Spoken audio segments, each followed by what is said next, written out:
반갑습니다. 수험생 여러분. 우리 독학사 1단계 사회학개론으로 만나 뵙게 됐고요.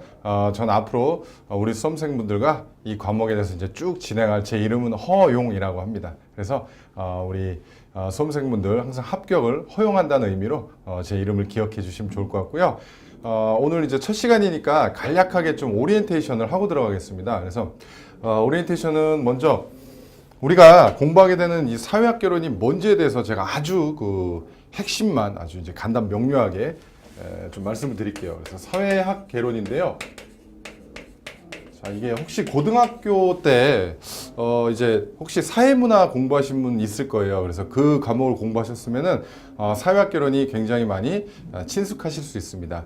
그렇지 않더라도 사회학개론에 대한 어떤 핵심을 좀 이렇게 정확하게 짚고 가면은 이 과목이 결코 이렇게 어렵지 않고 되게 재밌는 과목인 걸 아실 수 있을 겁니다. 그래서 저랑 같이 조금만 공부해 보시면은 그런 부분은 이제 아실 수 있을 거예요. 그래서 사회학개론은 제가 두 가지로 말씀드릴 수 있어요. 자, 첫 번째는 개인과 집단에 관한 학문이다 이렇게 생각하시면 될 것 같아요. 그래서 사회학개론은요, 이게 네 가지 축입니다. 자, 개인에 관해서 연구를 하고요.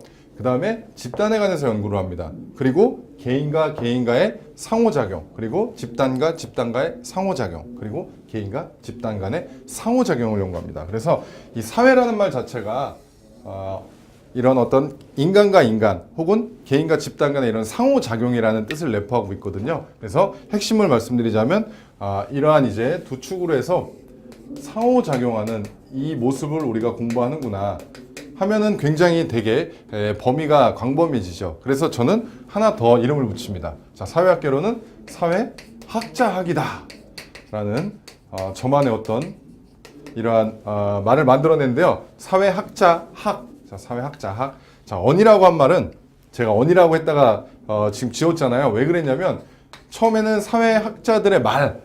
자, 이렇게 이제 표현을 했었는데 좀 더 이 거창하게 표현하면 사회학자. 그래서 사회학자들이 연구한 것 중에 이와 같은 개인과 집단의 상호작용을 이제 연구하는 분야를 우리가 공부하는 겁니다. 그래서 이렇게 좀 핵심을 좀 말씀드리고요.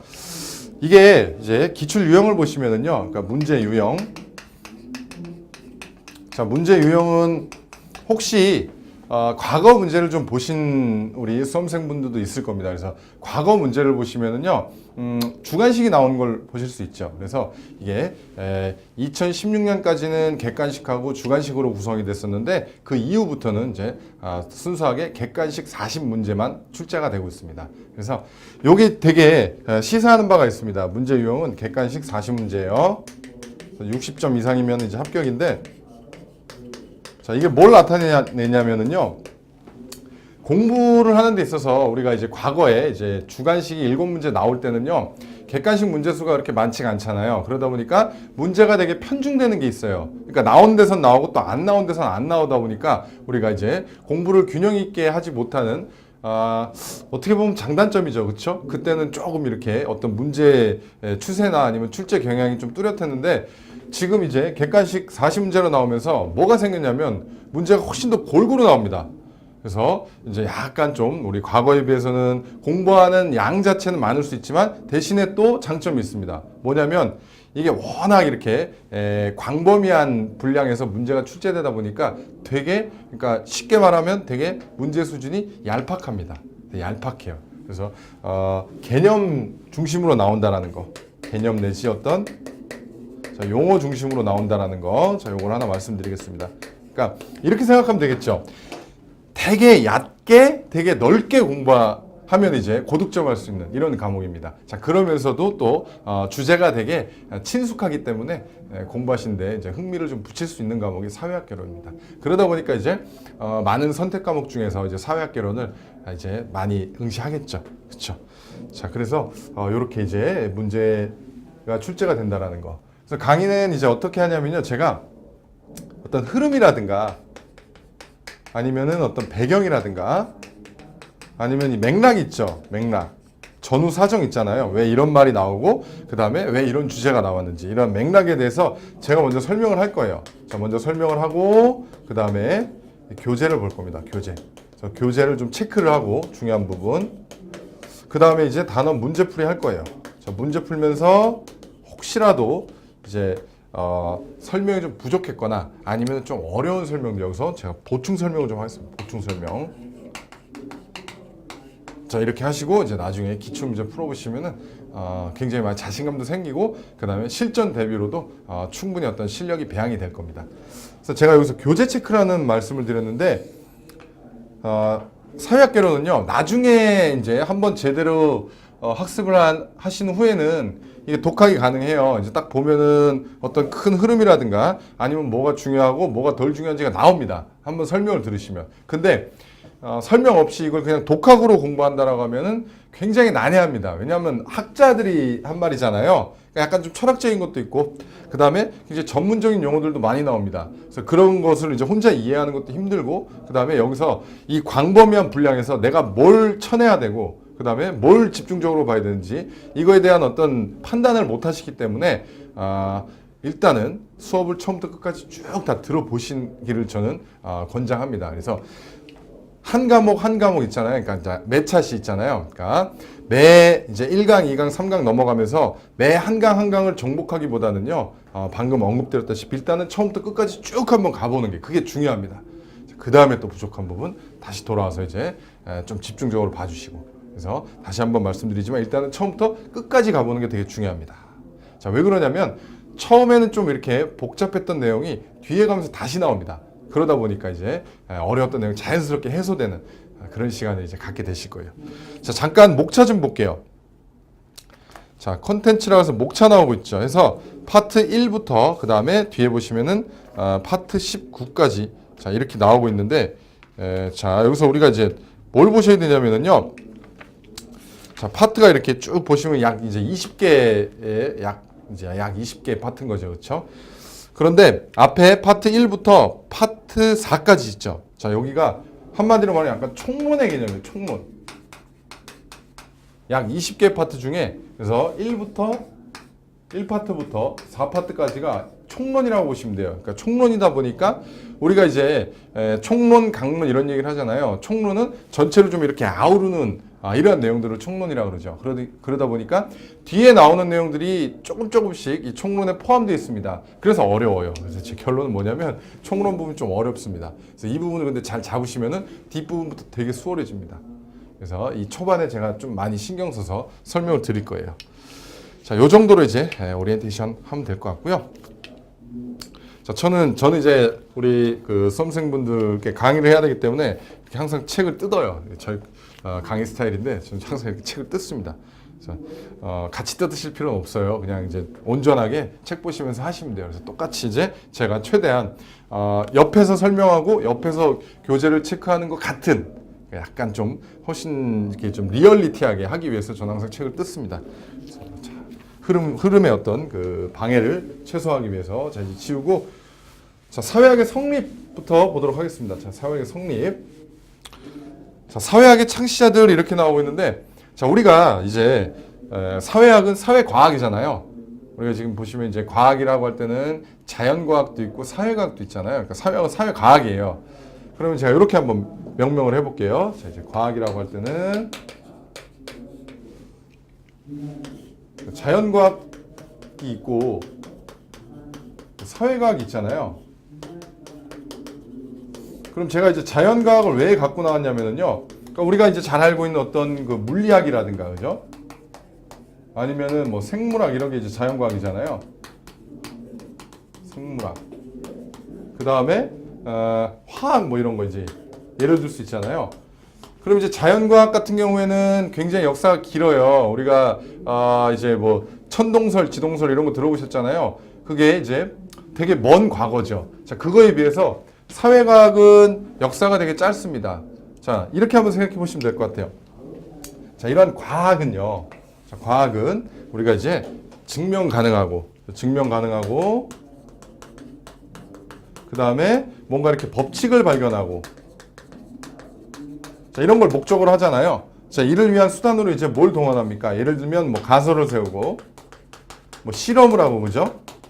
그 다음에 이걸 검증하고 그 다음에 이제 이것을 이론화시키는 이런 작업을 하는 거잖아요. 자, 이게 먼저 처음 발달된 것은 당연히 어디서 먼저 나왔겠어요? 자연과학에서 시작됐겠죠. 그렇죠? 자연과학. 자, 그런데 1830년경에 오기스트 꽁트라는 분이 이제 이와 같은 자연과학의 이러한 어떤 과정들 내지 이러한 방법을 통해서 사회현상을 연구할 수 있다.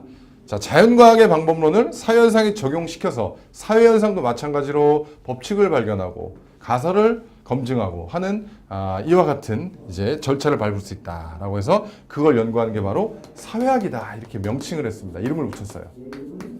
이해되셨습니까? 그래서 이 사회학을 처음 이제 명칭을 붙이신 분, 사회학을 명명하신 분이 바로 오기스트 꽁트입니다. 꽁트. 그래서 이제 시험 문제 보시면은요, 영문 명칭으로 이렇게 학자 이름이 나오는데 한글로 병기가 됩니다, 보통. 그래서 제가 독학사 시험을 처음 이렇게 독학사 시험과 인연이 닿은 거는 1997년이에요. 1997년.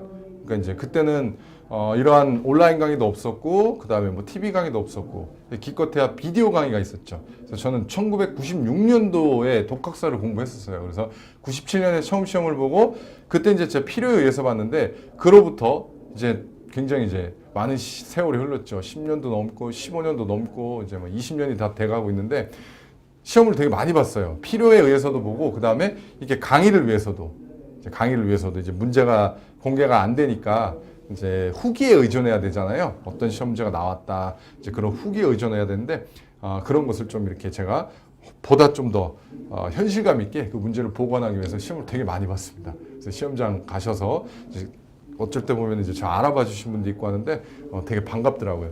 그래서 그렇게 이제 시험을 많이 봤죠. 그러다 보니까 이 얘기를 왜 했냐면은요. 제가 이제 그 처음 독학사 시험을 접했을 때랑 지금이랑 별로 달라진 게 없어요. 그때도 꽁트는 되게 단골 주제였고 지금도 단골 주제입니다.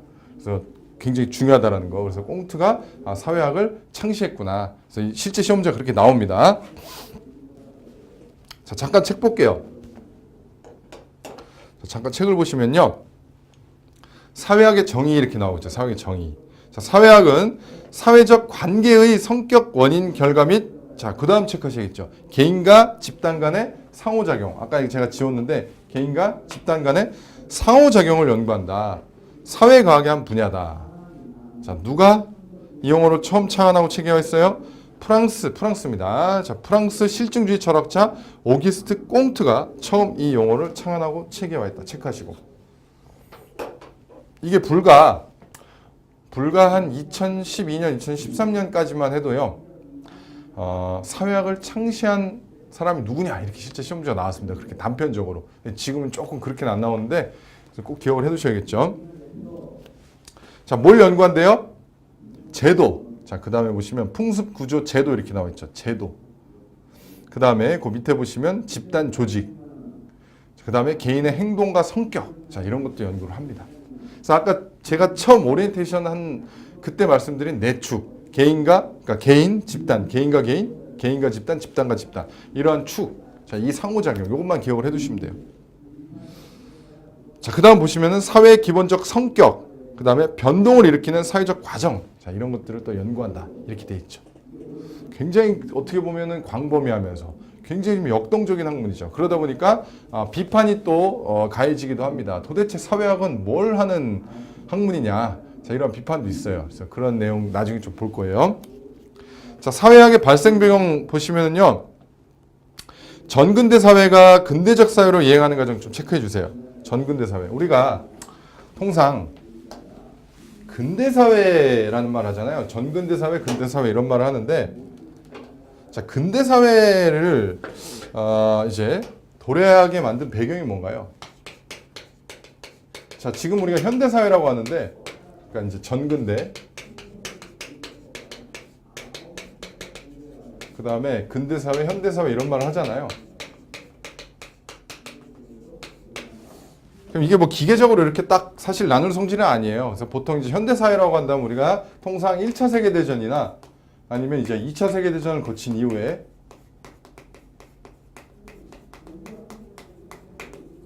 자, 이유를 생각하시면 되는데 자, 근대사회라고 하면은 이제 어떤 그 자유에 대한 그죠? 자유 내지 어떤 평등에 대한 이러한 인식이 확산되고 그다음에 이제 여러 어떤 사회 제도, 관료제라든가 그죠? 이런 여러 사회 제도가 이제 정착이 되고 뭔가 개인에 대한 어떤 인권이라든가 그다음에 어떤 시민의 어떤 권리, 자 이런 것들이 이제 신장되던 시기를 우리가 근대 사회라고 하죠. 시민권, 자 이런 것들이 이제 신장되는 이러한 시기를 이제 근대 사회라고 그러는데 언제부터 이제 근대 사회라고 얘기하냐면요, 정치적으로는 시민혁명, 경제적으로는 산업혁명을 계기로 우리가 이제 근대 사회다 이렇게 얘기합니다.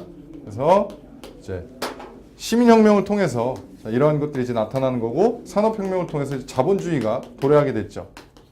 자, 이렇게 연결되는 건데, 자 특히 이제 사회학이 어떤 발전하게 된 계기는 뭐냐면은요, 이 시기입니다. 이제 시민혁명기를 거치면서 3대 시민혁명 들어보셨죠? 영국의 명예혁명, 미국의 독립혁명, 프랑스 대혁명 있잖아요. 특히 이제 프랑스 대혁명을 좀 우리가 생각해 볼 필요가 있습니다. 프랑스 혁명 혹은 프랑스 대혁명. 이제 프랑스 대혁명, 프랑스는요 역사적으로 볼 때 굉장히 그 신분 사회에 대한 어떤 이 전통이 강하죠. 그래서 어떤 신분제,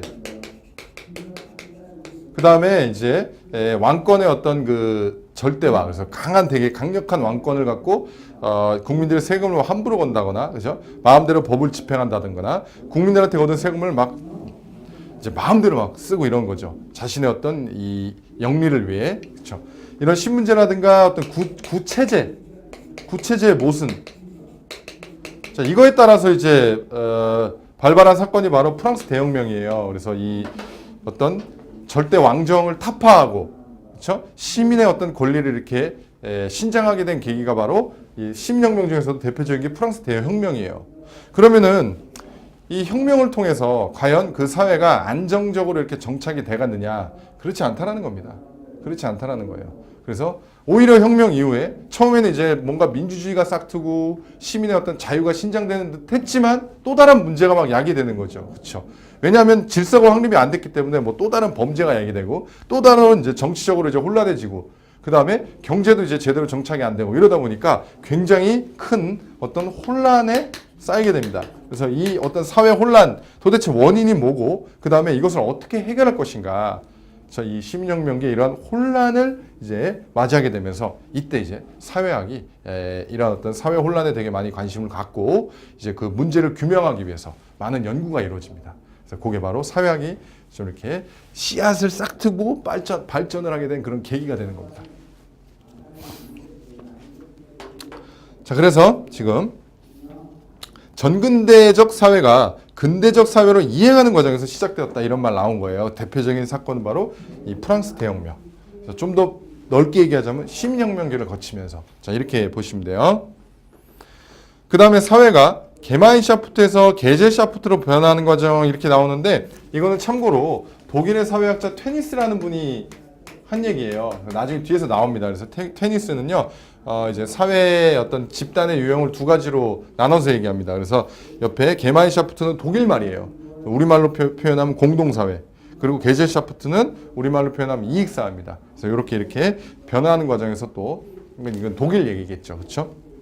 성립하였다. 이 정도 보시면 돼요. 자, 지금 제가 되게 여러 가지 설명을 드렸는데 여기서 이제 시험 문제에 나올 수 있는 거는 지금까지 딱 하나밖에 없습니다. 자, 사회학의 창시자가 누구? 꽁트입니다. 꽁트. 이 정도. 자, 그 다음에 닫힌 체제와 사회학 이렇게 나오고 있죠. 그러니까 예를 들면은 독재 이런 거 있잖아요. 독재. 예를 들면은 구소련이라든가 뭐 이탈리아의 뭐 파시즘, 일본의 군국주의 등등등 이제 과거에 이런 독재 국가, 뭐 우리나라도 약간 좀 군부 독재 시절이 있었고, 자 이럴 때는 독재가 횡행하는 나라에서는 사회학이 발전할 수가 없습니다. 사회학이 발전할 수 없어요. 왜 그러겠어요? 사회학은 뭔가 이렇게 열린 마음을 갖고 뭔가 폭로하고, 그죠? 뭔가 사회 현상을 고발하고 사회 문제를 지적하고 하기 때문에 이 독재 국가에서는 이게 당연히 발전을 할 수가 없다라는 겁니다. 그래서 닫힌 체제와 사회학 이렇게 나와 있죠. 닫힌 체제. 굉장히 극단적으로 말하면 독재. 굉장히 폐쇄적인 사회.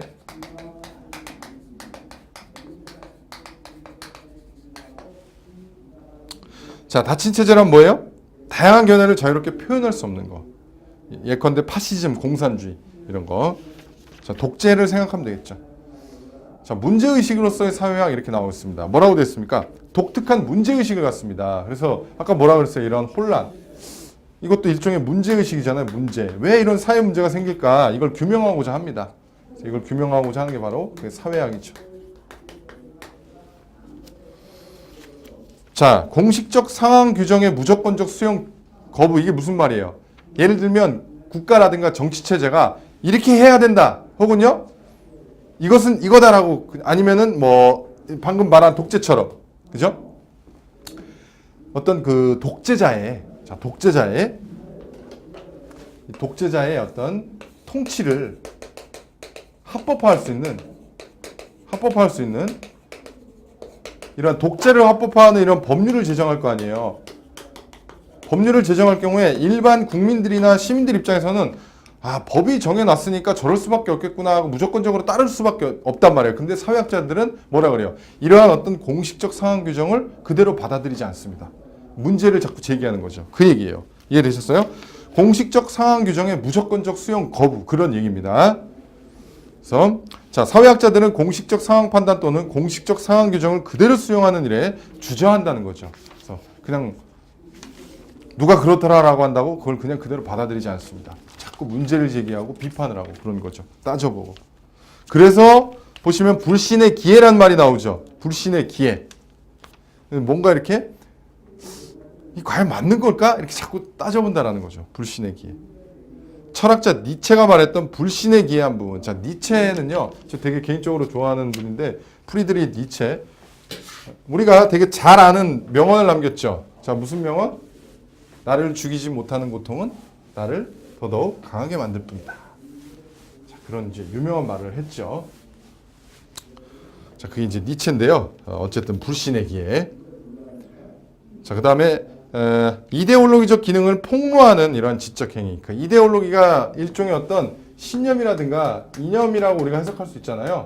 이념.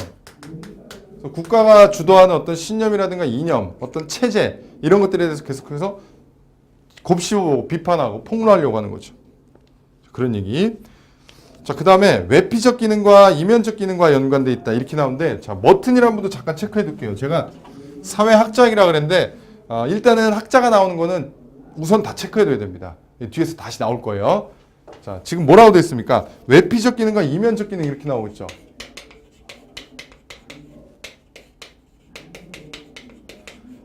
우리가 이제 어떤 사회 제도라든가 아니면 어떤 현상들은 이 겉으로 나타나는 게 있고 외피적 기능, 그 다음에 그 이면에 있는 기능이 있어요. 그래서 지금 가로 열고 해놨죠. 표면적 기능, 그 다음에 잠재적 기능 이렇게 나와 있는데, 자, 예를 들어 한번 생각해 볼게요. 사회학은 둘 다의 관심을 갖는 건 분명해요.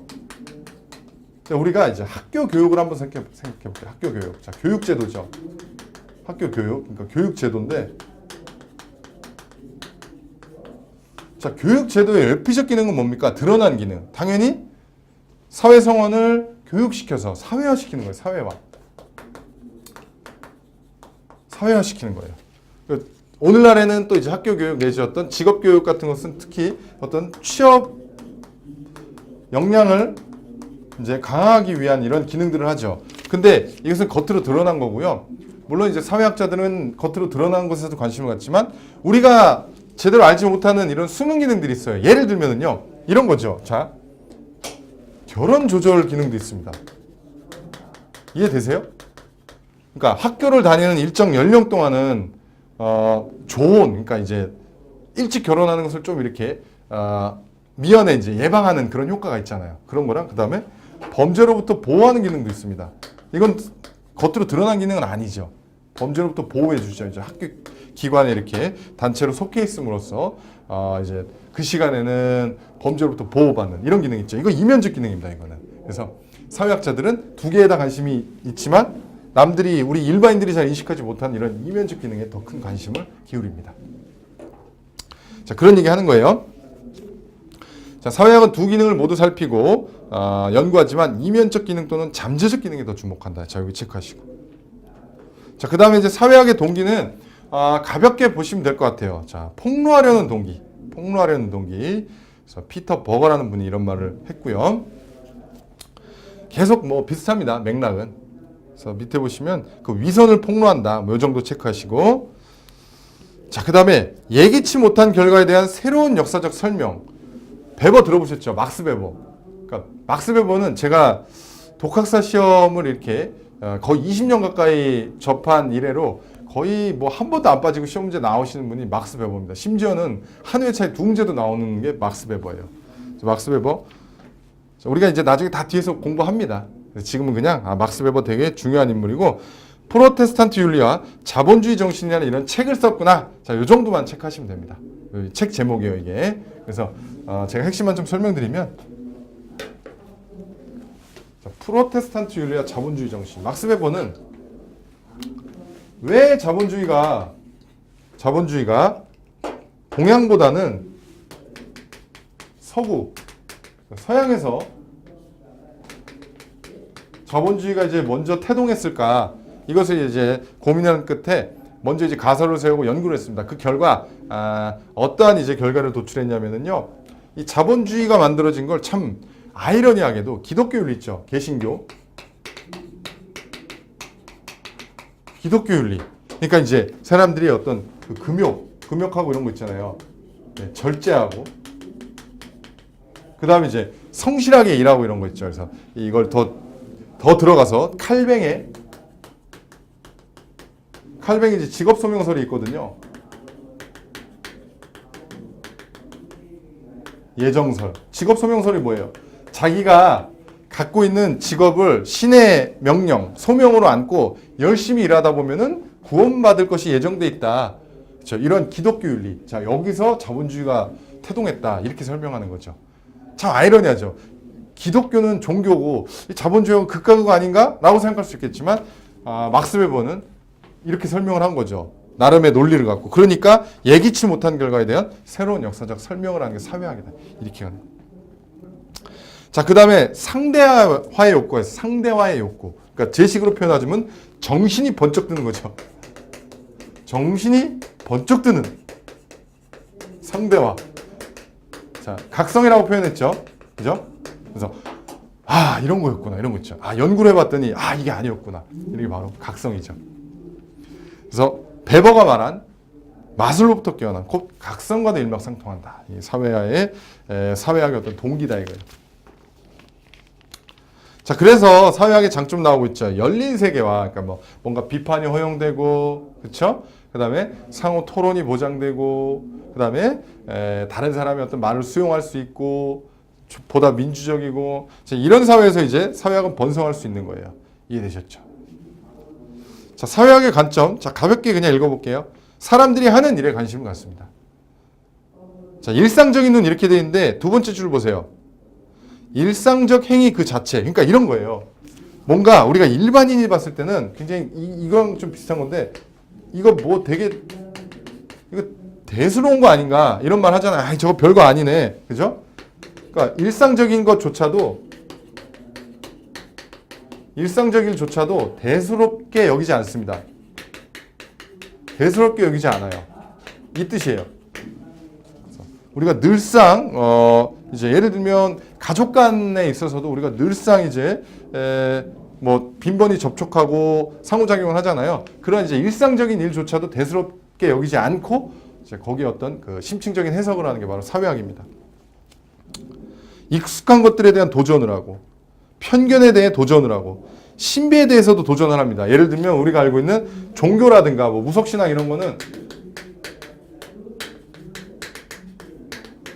일반인들이 볼 때는 저게 그냥 뭐 신비롭네 뭐 이 정도로 넘기잖아요. 종교니까 이렇게 넘기는데 사회학은 그렇게 보지 않습니다. 파고들어서 이걸 연구하고자 하는 거죠. 그렇죠? 그래서 불가사의한 인간 세계의 여러 현상에 대해서도 관심을 갖고 연구를 합니다. 사회학이에요. 그게. 자, 사회학의 성립 지금 두 축이 나와 있는데 이것은 아마 우리가 지금 처음 공부하는데 끝까지 나올 겁니다. 끝까지. 총론이라고 했잖아요. 공부했던 게 이제 뒤에서 계속해서 이어집니다. 계속해서 이어져요. 그래서 큰 두 축이 나오고 있죠. 기능론과 갈등론. 이게 아주 큰 축입니다. 기능론적 사회학, 갈등론적 사회학. 기능론, 갈등론. 자, 큰 테두리라고 보시면 돼요. 사회를 해석하는 아주 큰 테두리라고 보시면 돼요. 기능론. 그 다음에 갈등론 나오고 있죠. 자, 지금은요, 이 사회 유기체설, 차등보상체제, 자, 이거 잘 모르셔도 됩니다. 지금은 그냥 큰 축만 보세요. 기능론, 갈등. 그래서 사회를 바라보는 관점이라고 보시면 돼요. 사회를 바라보는 관점. 자, 관점. 그래서 되게 쉽게 설명하면 기능론은 그래, 좋은 게 좋은 거라고 좋게 바라보는 거예요. 갈등론은 뭐예요? 약간 좀 이렇게 비판적으로 바라보는 겁니다. 자, 기능론은 한마디로 말하면 사회는 합의를 이루고 있고 각각이 맡은 바 역할을 다 하고 있다 이렇게 보는 거고, 갈등론은요 말 그대로 갈등. 사회는 대립과 갈등이 항상 존재한다. 그죠? 그 다음에 이 지배계급이 자신들의 기득권을 유지하기 위해서 피지배계급을 착취한다 이런 식으로 가는 겁니다. 그래서 그렇게 정도로 체크를 하고 넘어갈게요. 자, 기능론적 사회학에서 세 번째 줄에 각기 사회의 존속과 유지의 기능을 수행한다 이렇게 바라보는 거예요. 자, 갈등론은 뭐라고 됐어요? 자, 일단 하나 체크하시고 마르크스. 자, 지금 세 분이 나왔어요. 중요한 분. 꽁트 나왔고 그 다음에 베버 나왔고 마르크스 나왔죠. 그러니까 물론 지금 불과 지금 제가 몇십 분 만에 설명한 이 세 분에 대한 내용을 우리가 공부하지는 않았지만 세 분 등장했잖아요. 이분들은 거의 처음에 나오고 거의 끝까지 계속 나오십니다. 그래요. 자, 일단 마르크스 좀 체크해 주세요. 그래서 자, 기능론과 반대로 사회관계의 본질을 계급 간의 갈등 관계로 파악한다. 자, 이렇게 보시면 될 것 같아요. 갈등. 이 정도. 자, 그 다음에 마르크스하고 다렌도르프 나오죠. 한 분 더 추가할게요. 다렌도르프. 자, 미리 좀 예고를 드리자면 갈등 관계를 설명하는데 마르크스는 이걸 경제적인 관점에서 설명을 하고 이분은 정치적인 관점에서 설명을 합니다. 그러니까 부르주아와 프롤레타리아, 무산계급과 유산계급 간의 갈등. 자, 이거는 지배계급과 피지배계급 간의 갈등. 자, 이렇게 정치적으로 해석한다라는 거예요. 자, 밑에 학자들이 막 나오고 있는데 솔직히 지금 봐도 우리가 이해할 수가 없잖아요. 지금 좀 넘어가셔도 됩니다. 그러니까 나중에 공부 다 하시고 앞으로 와서 보시면 이제 이 정리가 이제 딱 되는 이런 카타르시스를 느끼실 수 있을 거예요. 자, 이제 본격적으로 사회학의 시조인 오기스트 꽁트에 대해서 좀 공부해 보겠습니다. 자, 오기스트 꽁트 다 지울게요. 꽁트.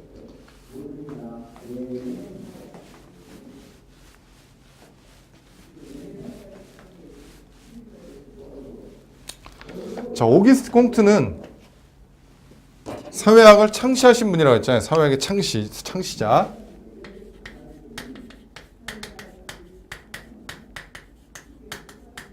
꼭 기억하셔야 될 게 사회학의 창시자예요. 그래서 이런 거죠. 그러니까 자연과학의 방법론을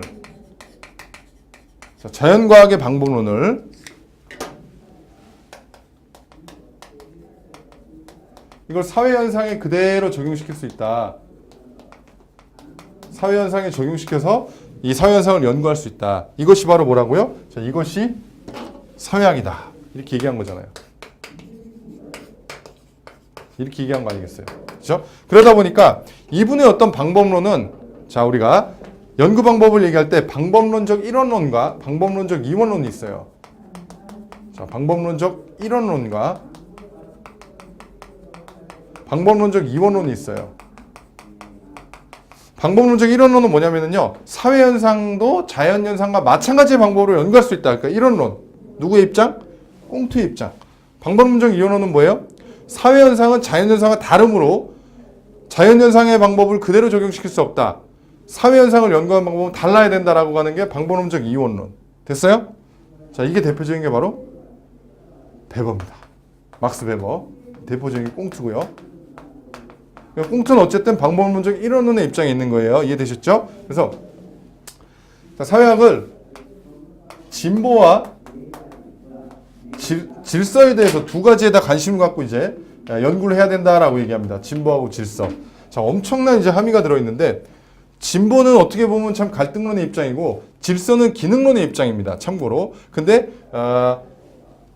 꽁트 자체는요, 두 개 다 연구한다고 했지만 어떤 사회의 균형, 합의 이런 걸 강조하기 때문에 기능론으로 분류돼요. 참고로. 그래서 우리 표에 보시면은 기능론적 입장에 꽁트 들어있을 거예요. 그래서 어쨌든 꽁트는 이제 진보. 자, 진보는 변화 이런 겁니다. 변화, 자, 발전, 역동적인 거잖아요. 이런 걸 연구하는 거고, 질서는 사회 조화, 자, 균형, 뭐 안정, 자, 이런 것들을 이제 연구하는 분야다 이렇게 얘기했어요. 그래서 바로 이것이 사회 정학이 되는 거예요. 그래서 꽁트는요, 사회학을 사회 정학과 이거는 사회 동학이죠. 사회 동학으로 나눠서 제시를 했습니다. 자, 뭔가 동적인 거, 뭐 움직이는 게 동적인 거잖아요. 정적인 거, 안정되어 있는 거, 이 두 가지를 연구하는 게 바로 이것이 이제 사회학이다. 이렇게 얘기를 하죠. 가장 핵심이에요. 자, 계속 보겠습니다. 사회학의 창시자, 프랑스의 특수 상황에서 사회를 재조직하여 체크합니다. 자, 진보 속에서 안정, 이게 질서죠. 그죠? 질서, 안정. 자, 안정을 대체적으로 했던 실증주의 철학자다. 자, 연자부 학문이라고 되어 있죠. 이게 바로 이제 그때 당시에 이제 사회학에 제기됐던 비판입니다. 하이픈 학문이에요. 그러니까 고유의 영역이 없고 하이픈을 갖다 붙이는 거죠. 두 번째 보시면은 경제사회학, 정치사회학, 종교사회학, 문화사회학 등등 이렇게 어딘가에 붙어갖고 그냥 하이픈 붙여갖고 이걸 사회학이라고 명명하는 거 도대체 고유 영역이 뭐냐라는 이제 비판이 제기된 거죠. 그래서 그 비판에 대해서 이제 꽁트는 사회학은 이런 거다라고 이제 이렇게 정립을 해 나간 겁니다. 자, 체크합니다. 꽁트는 사회학의 창시자로 그 플러스 박스 밑에 꽁트는 사회학의 창시자로 수학 및 화학, 생물학 등의 학문의 최상의 학문으로서 사회학이라는 용어를 처음으로 사용하였다. 됐죠? 자, 사회학을 사회의 진보와 질서의 법칙들을 연구하는 학문이라 생각하고 그러한 법칙들을 자연과학의 방법으로, 자, 자연과학의 방법을 적용하여 탐구하였다. 방법론적 무슨 론? 방법론적 이론론. 이렇게 되는 거예요. 플러스업에 나와 있는 꽁트는 한번 읽어봐 주세요. 앞으로 다 우리가 공부할 거니까. 자, 질서와 진보의 문제 나오고 있죠. 그쵸? 이렇게 되는 겁니다. 자, 꽁트의 이론적 사상적 기초는 질서와 진보의 문제이다. 됐죠? 질서와 진보를 위해 여러 가지 기능적 부분들 간의 조화 균형을 강조한다. 그죠? 결과적으로는 이것의 조화 균형을 강조하니까 자, 무슨 관점? 기능론. 그죠? 갈등론과 기능론 중에 기능론적 관점을 취하는 겁니다. 자, 되셨죠? 사회 유기체적 접근을 하는 겁니다. 사회 유기체적 접근 자체가 기능론하고 일맥상통한 거예요. 사회의 유기체. 그죠? 사회란 마치 생물 조직과 마찬가지로 여러 세포들로 구성이 되어 있는 거죠. 하나가 잘못되더라도 또 치유가 되고 항상 이렇게 조화를 이루고 있고 이런 사회 유기체적인 입장은 바로 이 기능론의 관점과 동일하다라고 보시면 돼요. 자, 질서 나오죠. 질서는 자, 현재의 상황, 사회제도, 사회체제 등을 뭐라고 돼 있어요? 유지. 한마디로 말하면 유지. 이렇게 돼 있죠. 그죠? 유지. 그래서 이 조화, 균형, 안정 이런 개념이에요. 진보는 현재 상황을 비판하고 개선해서 좀 더 나은 사회로의 변형을 촉구한다. 그죠? 변형을 촉구한다. 됐죠? 자, 요 문구 체크합니다. 꽁트는 질서는 언제나 진보의 조건이고 진보는 질서의 필연적인 목적이 되어야 한다고 주장했습니다. 이 문구가 그대로 시험 문제 나올 수도 있습니다. 그래서 그 문구 좀 체크해 두세요. 자, 꽁트는 사회학을 사회 정학과 질서라고 되어 있죠. 사회 동학, 자, 진보라고 되어 있죠. 자, 이렇게 구분하고 진보와 질서의 문제를 다루는 이와 같은 이제 체계를 정립하였다라고 되어 있는 겁니다. 그래서 오늘 첫 시간인데 굉장히 복잡할 거예요. 그래서 아직 좀 사회 정학하고 사회 동학에 대해서 좀 더 공부를 해야 되는데 너무 또 첫날부터 첫 시간부터 이렇게 막 진도만 나가다 보면 굉장히 그 학습에 대해서 좀 열의도 떨어질 수 있고 지칠 수가 있습니다. 지치면 안 돼요. 공부는 항상 지루해서는 안 됩니다. 저는 교육을 되게 오랫동안 했어요. 오프라인 교육도 했고 온라인 교육도 되게 오래 했는데 그건 철학입니다. 교육이 지루해서는 안 돼요. 그래서 항상 어느 정도 제가 이렇게 타이밍을 박아서 잘 끊어가도록 하겠습니다. 그래서 오늘 공부한 거, 자, 꽁트 나왔죠. 오기스트 꽁트. 그래서 꽁트 하면은 뭘 기억하셔야 돼요? 일단은 지금 얘기한 이 전반적인 과정을 좀 기억해 주셔야 되고, 그 다음에 다음 시간에 공부하겠지만 마르크스가 등장했고요. 그 다음에 베버가 등장을 했습니다. 그래서 지금 이 세부적인 내용은 우리가 아직 공부 안 했지만 세분의 학자 정도 좀 기억을 해두세요. 자, 꽁트는 다음 시간에 이어서 좀 더 공부할 거고, 지금 마르크스하고 베버 등장했구나. 그래서 이분들은 굉장히 중요한 분이고 시험 문제 단골 유형이구나. 다 그러니까 보시면은 이제 기출문제 우리가 보시면 알겠지만 이 세 분이 한 회에 다 등장하는 경우가 되게 많습니다. 자, 그렇게 좀 마무리를 하고요.